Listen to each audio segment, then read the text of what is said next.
நேயர்கள் அனைவருக்கும் என் மனமார்ந்த நன்றிகள். இன்றைக்கி நம்ம இந்த விசுவாவசு வருஷத்தில் நடைபெற இருக்கின்ற குரு பயிற்சி பற்றி பார்க்க போகிறோம். அதாவது 14/5/2025 அன்று இரவு 11:24 குருவானவர் மிருகசீரிஷம் 2வது பாதம், அதாவது ரிஷப ராசியிலேருந்து மிதுன ராசிக்கு மிருகசீரிஷம் 3வது பாதத்திற்கு பயிற்சியாகிறார். இந்த பயிற்சி எப்படிப்பட்ட பலன்களை 12 ராசிக்கும் தரும் அப்படின்னு தான் பார்க்க போகிறோம். அதாவது தமிழ்ப்படி பார்த்திங்கன்னா சித்திரை 31ஆம் தேதி இந்த குரு பயிற்சியானது நடக்கிறது. பொதுவாக குரு பயிற்சினால எல்லாரும் சந்தோஷமாக எதிர்பார்க்கின்ற ஒரு சூழ்நிலை தான். உதாரணமாக சொல்லணுன்னா, அந்த குரு பயிற்சியானது எந்த இடத்துக்கு போனாலுமே நன்மைகளை தரும். நன்மைகள் எந்த அளவுக்கு தரப்போகிறார், கொஞ்சமாக தருவாரா, நிறைய தரப்போகிறாரா அப்படிங்கிற ஒரு எண்ணம் தான் இருக்குமே தவிர குருவினால் கெடுபலன்கள் அதிகமாக இருக்காது. அதனால தான் எல்லாருமே குரு பயிற்சியை ரொம்ப ரொம்ப ஆவலாக எதிர்பார்க்கிற ஒரு சூழ்நிலை இருக்குது. அதாவது குருவானவர் அழகு ஆடம்பரம் நிறைந்த சுக்கிரன் வீட்டிலேருந்து கல்வி நாயகன் புதன் வீட்டுக்கு போக போகிறார். அதனால் பெண்களை விட்டுவிட்டு மாணவர்களிடம் செல்ல போகிறார் குரு பகவான். இந்த வருஷம் ஃபுல்லாகவே மிக அற்புதமான கல்வி சம்பந்தப்பட்ட முன்னேற்றங்கள், மாற்றங்கள், இன்னும் சொல்லப்போனால் அதில் ஏதாவது ரெவல்யூஷன், புரட்சிகள் கூட ஏற்படக்கூடிய வாய்ப்புகள்லாம் இருக்குது. அந்த பலன்கள் எப்படி இருக்கும் அப்படின்னு பார்க்குறதுக்கு முன்னாடி, குரு பகவானோட காரகம் குழந்தை சம்பந்தப்பட்டது, மகிழ்ச்சி சம்பந்தப்பட்டது, வாக்கு சம்பந்தப்பட்டது, குடும்பம் சம்பந்தப்பட்டது, வீடு, செல்வம், இப்படி எந்த விஷயங்கள் மனிதனுக்கு சந்தோஷத்தை தருகிறதோ அதெல்லாம் குருவோட காரகம்தான். குரு நல்லது செய்கின்ற போது நம்மால் மிக சந்தோஷமாக இருக்க முடியும். அதே நேரத்தில் குரு நமக்கு எதுவுமே செய்யாமல் இருக்கும்போது கொஞ்சம் நம்ம கஷ்டப்படுவது போல தோன்றும். ஆனால் குருவினால் அந்த கஷ்டம் அல்ல. குரு நமக்கு பல விதங்களில் நன்மைகளை செய்தாலும், இப்போ ரிஷபராசிலேருந்து மிதுன ராசிக்கு குரு வரார்னு சொன்னோம். ஆனால் அந்த மிதுன ராசி குருவை விட மிதுன ராசியிலிருந்து குருவின் பார்வை 5, 7, 9ஆம் பார்வைகள் எங்கே வேறுதோ, அதாவது மிதுன ராசியிலேருந்து துலாம் ராசி, அடுத்தது தனுசு ராசி, அதுக்கு அடுத்தது கும்பராசி, இந்த இடங்களில் வேறுறதுனால அந்தந்த ராசிகளுக்கு அந்த பலன், பார்வை பலன் மிக அற்புதமாக இருக்கும். அதுதான் குரு பயிற்சியோட மிகப்பெரிய சந்தோஷமான விஷயம். குரு இருக்கிற இடத்துக்கும் நன்மை செய்ய போகிறார், அதே நேரத்தில் பார்க்குற இடத்துக்கு பல மடங்கு அதிகமாக நன்மைகளை செய்வார். அதனால் குரு பயிற்சியை எல்லாரும் ஆவலாக எதிர்பார்த்துட்ருக்கீங்க.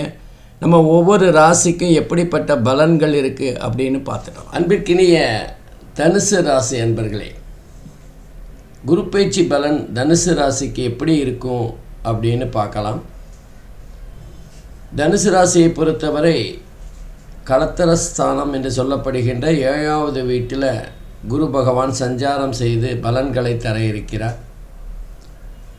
7வது வீடு என்பது சுப கிரகமான குருவுக்கு மிகவும் உகந்த இடம்தான். திருமணம் போன்ற விஷயங்களில் மிகப்பெரிய நன்மைகளை தரப்போகிறார். அது மட்டும் இல்லாமல் தனுசு ராசிக்கு 4வது வீட்டில் சனி பகவானும், 3வது வீட்டில் ராகு பகவானும், 9வது வீட்டில் கேது பகவானும் இருந்து பலன்களை தர இருக்கின்றார்கள். பொதுவாக 7வது வீடு என்பது கணவன், மனைவி, நண்பர்கள், நம்ம பார்ட்னர்ஷிப், கூட்டாளிகள், இவங்களை பற்றியெல்லாம் சொல்லுகின்ற ஒரு இடம். இன்னும் சொல்லணும்னா சூழ்நிலை, நம்ம ஒரு சூழ்நிலைக்கு ஏற்றவாறு நம்ம பலன்களை பார்க்குற மாதிரி ஒரு சூழ்நிலை எப்படி இருந்தால் நன்மைகளை தரும் அப்படிங்கிற ஒரு விஷயத்தை சொல்லக்கூடியது தான் 7வது வீடு.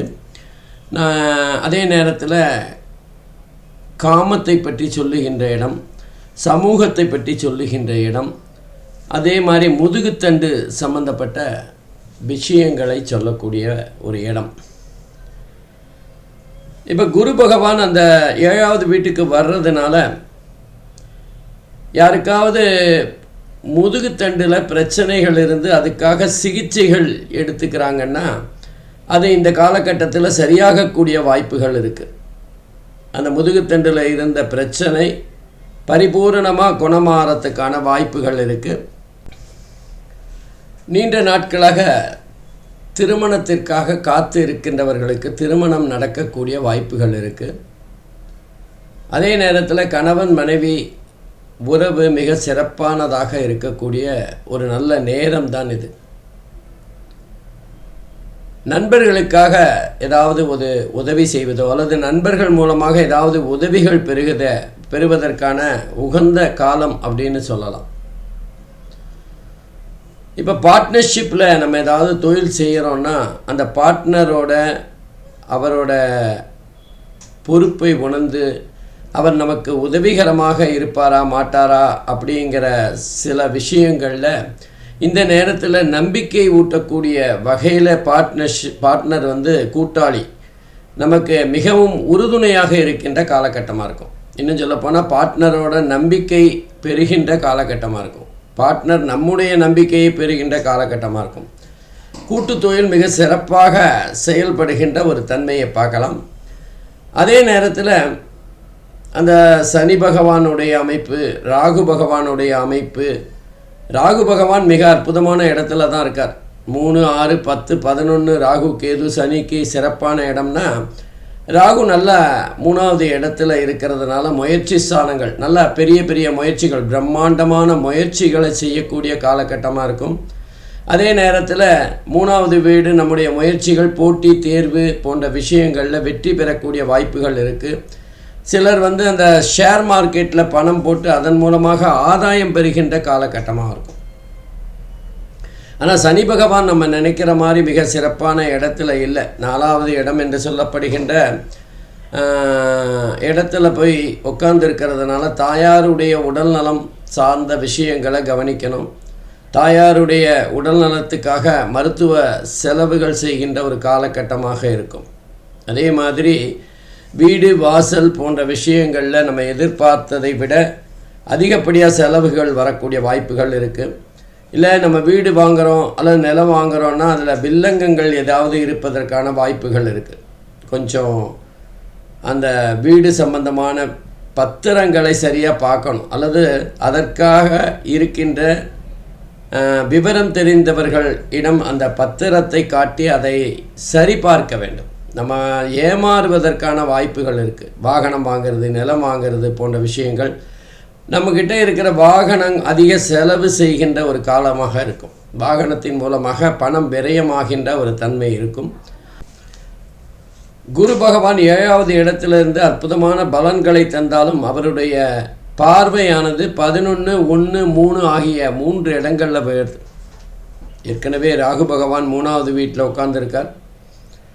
லாபஸ்தானம் என்று சொல்லப்படுகின்ற 11வது இடத்துல குரு பகவானுடைய பார்வை உயர்றதுனால நம்முடைய பேராசை அல்லது நம்முடைய அதீத எதிர்பார்ப்பு இதெல்லாம் நிறைவேறக்கூடிய காலமாக இருக்கும். நம்முடைய கனவுகள், லட்சியங்கள் இதெல்லாம் ஒன்றொன்றா நமக்கு வெற்றியை தருகின்ற ஒரு காலகட்டமாக இருக்கும். அதே நேரத்தில் நம்ம தனுசு ராசியை குரு பகவான் பார்க்கறதுனால ஜாதகருடைய சிந்தனை, செயல்பாடு, எண்ணம், அவருடைய முயற்சிகள், அவர் நினைக்கின்ற விஷயங்கள் எல்லாமே முடிவடைகின்ற அல்லது நல்லதாக இருக்கின்ற ஒரு தன்மை இருக்கும். குரு பகவான் நேர்மை, ஒழுக்கம், நியாயத்துக்கெல்லாம் அதிபதியான காரணத்தினால் அவருடைய ஆசையினால், அவருடைய விருப்பத்தினால் நம் நேர்மைக்கு மாறாக எதுவும் செய்யாத ஒரு சூழ்நிலை இருக்கணும். ஏற்கனவே தனுசு ராசி என்பது குரு பகவானுடைய சொந்த வீடு. ஆகவே தனுசு ராசியை பொறுத்தவரை அந்த தனுசு ராசியை குரு பகவான் பார்ப்பது என்பது அவர்களுக்கு மிக அற்புதமான காலகட்டமாக இருக்கும். அவர்களுடைய வருமானம் அல்லது பல வகைகளில் பணம் அவர்களை தேடி வருகின்ற அதிர்ஷ்டமான காலம் இது. அதுக்கப்புறம் 3வது வீடான ராகு பகவான் இருக்கின்ற கும்பராசியை குரு பகவான் பார்க்குறார். அதுவும் மிக அற்புதமான ஒரு இடம். முயற்சிகள்லாம் வெற்றி பெறும். எந்த மாதிரியான செயல்கள் செய்யணும், எப்படி நம்ம முயற்சிகளை செய்யணும் அப்படிங்கிற ஒரு பெரிய புத்திசாலித்தனத்தை ஜாதகருக்கு குரு பகவான் கொடுப்பார். ஆகவே குரு பகவானுடைய பயிற்சியானது தனுசு ராசி என்பவர்களுக்கு மிக அற்புதமான பலன்களை தரப்போகிறது. அது குறிப்பாக குரு பகவான் தன்னுடைய வீட்டையே பார்க்கின்ற காரணத்தினால் பண கஷ்டம் இல்லாமல் பணம் அதீதமாக பல வகைகளில் பணம் வந்து சேருகின்ற ஒரு சூழ்நிலையை பார்க்கலாம். ஆகவே தனுசு ராசி என்பவர்களுக்கு இந்த குரு பயிற்சி மிக சிறப்பானதாக இருக்கும். நன்றி, வணக்கம், வாழ்க வளம். அன்பிற்கினிய மகர ராசி அன்பர்களே, இந்த குரு பயிற்சி பலன்கள் மகர ராசிக்கு எப்படி இருக்கும் அப்படின்னு பார்க்க போகிறோம். மகர ராசியை பொறுத்தவரை சனி அதிபதி, குரு பகவான் நட்பு கிரகம். அந்த குரு பகவான் 6வது வீட்டில் போய் உட்கார்ந்துருக்கார். 6வது வீடு என்பது குரு பகவானுக்கு சிறப்பான இடம்தான். ருணருத்ர ரோகஸ்தானமாக இருந்தாலும் குரு பகவான் 6வது வீட்டில் இருக்கிறதும் புதனோட வீட்டில் இருக்கிறதும் அற்புதமான பலன்களை தரப்போகிறது. நமக்கு பிரச்சனை எங்கே வருது அப்படின்னா, மகர ராசியை பொறுத்தவரை 2வது வீட்டில் ராகு பகவான் உட்கார்றார். வாக்குஸ்தானம், தனஸ்தானம், குடும்பஸ்தானத்தில். கொஞ்சம் பேச்சை கவனிக்கணும், அல்லது பேச்சை குறைக்கணும், அல்லது மௌன விரதம் பல விஷயங்களில் உங்களுக்கு நன்மைகளை தரும். உங்களுடைய கருத்துக்களை சொல்வதை மௌனமாக நீங்கள் செயல்படுத்தினால் அது உங்களுக்கு மதிப்பை, மரியாதையை தரும். நீங்கள் பேச ஆரம்பிச்சிங்கன்னா உங்களை நீங்களே அவமரியாதை செய்கின்ற நிலைமைக்கு கொண்டு வந்துடும். ராகு பகவான் 2வது வீட்டில் பிரம்மாண்டம் என்று சொல்லப்படுகின்ற வகையில் 2வது வாக்குஸ்தானம் பேச்சை அதிகரிக்கும். அதிர்ஷ்டத்தை தந்தாலும் உங்களுடைய பேச்சால் பல பிரச்சனைகளை சந்திப்பீர்கள். குடும்பத்திலும் ஒரு கொஞ்சம் யோசித்து பேசணும். எல்லாமே பிரம்மாண்டமாக இருக்கக்கூடிய வாய்ப்புகள் இருக்குது. குடும்பமாகட்டும், பேச்சாகட்டும், எல்லாமே. அதே நேரத்தில் 3வது வீட்டில் சனி பகவான் 3, 6, 10, 11 சனி பகவானுக்கு சிறப்பான இடம். ஆகையினால் சனியினால் நல்ல பலன்களை பெறலாம். அதே மாதிரி 8வது வீட்டில் அஷ்டமஸ்தானத்தில் கேது பகவான் சஞ்சாரம் செய்கிறார். அது ஒரு பெரிய பிரச்சனை தரக்கூடிய அமைப்பு தான். என்ன காரணம், எது அதுக்கான காரணி என்ன அப்படின்னு தெரியாத சில பிரச்சனைகள், ஆரோக்கிய குறைபாடுகள், வியாதிகளை தரக்கூடிய காலகட்டம். ஆண்டவனிடம் சரணாகதி அடைகின்ற, ஆன்மீகத்தில் அதீத ஈடுபாடு கொண்டிருக்கின்ற அல்லது அதீத ஈடுபாட்டை நோக்கி நகர்த்துகின்ற காலகட்டமாக இருக்கும். கடவுள் தான் எல்லாம் அப்படிங்கிற ஒரு பய உணர்வை இந்த காலகட்டத்தில் கேது பகவான் பல பிரச்சனைகளின் மூலமாக உங்களுக்குள் ஏற்படுத்துவார். சரணாகதி ஒன்றுதான் உங்களுக்கு தீர்வாக இருக்க முடியும். 6வது வீடு அப்படின்னா ருணருத்ர ரோகஸ்தானம்னு பார்த்தோம். அடிவயிறு சம்பந்தப்பட்ட பிரச்சனைகள் வரக்கூடிய வாய்ப்புகள் இருக்குது. அஜீரண கோளாறு, அதே நேரத்தில் கேஸ்ட்ரிக் ட்ரபிள், கண்ட நேரத்தில் சாப்பிட்டு கண்ட இடத்துல சாப்பிட்றதுனால ஏற்படுகின்ற பிரச்சனைகள், இதெல்லாம் உங்களுக்கு இந்த காலகட்டத்தில் வரக்கூடிய வாய்ப்புகள் இருக்குது. பொதுவாக சரியான நேரத்தில் சாப்பிட்டு சரியான நேரத்தில் தூங்கினீங்கன்னா பல பிரச்சனைகளை தவிர்க்கலாம். அடுத்தது பார்த்திங்கன்னா 6வது வீடு என்பது தீர்க்கக்கூடிய கடன், தீர்க்கக்கூடிய பிரச்சனைகள், பகை, இதெல்லாம் தரக்கூடிய ஒரு இடம். நோயை பொறுத்தவரை 6வது வீட்டில் குரு பகவான் இருக்கிறதுனால அஜீரண கோளாறு அல்லது கேஸ்ட்ரிக் ட்ரபிள்லாம் வரும்னு பார்த்தோம். 2வது வீட்டில் இருக்கிற அந்த ராகுவின் தூண்டுதலால் பிரம்மாண்டமான ஏதாவது ஒரு விஷயம், வீட்டில் ஒரு ஸ்கூட்டர் இருந்தால் அதுலேயே கொஞ்சம் காஸ்ட்லியான ஸ்கூட்டர் வாங்கணும்னு நினைப்பீங்க. இல்லை கார் இருந்ததுன்னா கொஞ்சம் ஹை எண்டாக வாங்கணும் அப்படிங்கிற ஒரு எண்ணம் வரும். இந்த மாதிரி ஆடம்பரத்திற்காக கொஞ்சம் செலவு செய்கின்ற ஒரு சூழ்நிலை ஏற்படும். அதுக்காக கடன் வாங்க வேண்டிய ஒரு நிர்பந்தம் ஏற்படும். இன்னும் சொல்லப்போனால் வீடு, வாசல், நிலம் போன்ற விஷயங்களுக்காக கடன் வாங்கக்கூடிய ஒரு கட்டாயமும் ஏற்படும். இருந்தாலும் சுப செலவு அல்லது சுப கடன் என்று வைத்துக்கொள்ளலாம். அதே நேரத்தில் எதிரிகளை வெல்லக்கூடிய வாய்ப்பு இருக்குது. உங்களை யாரெல்லாம் எதிர்க்கிறாங்களோ அவங்கள சாமர்த்தியமாக, அதே நேரத்தில் உங்களுடைய ரசிகர்கள் அப்படின்னு சொல்லக்கூடிய வகையில் உங்களை விரும்புகின்றவர்களுடைய ஆதரவினால் வெகு எளிதாக வெற்றி பெறுவேன். அதாவது இவர் உங்களை எதிராக பேசுகிறார் அப்படிங்கிற நியூஸ் உங்களுக்கு முதல்லையே வந்துடும். அவங்க தவிர்த்து விடுவது மிக மிக நன்மையை தரும்.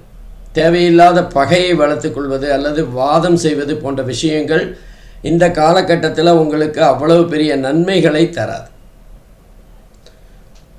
இந்த நேரத்தில் குரு பகவானுடைய பார்வை அப்படின்னு பார்த்தா துலாம் ராசியில் வருது, அதே நேரத்தில் தனுசு ராசியில் வருது, கும்ப ராசியில் வருது.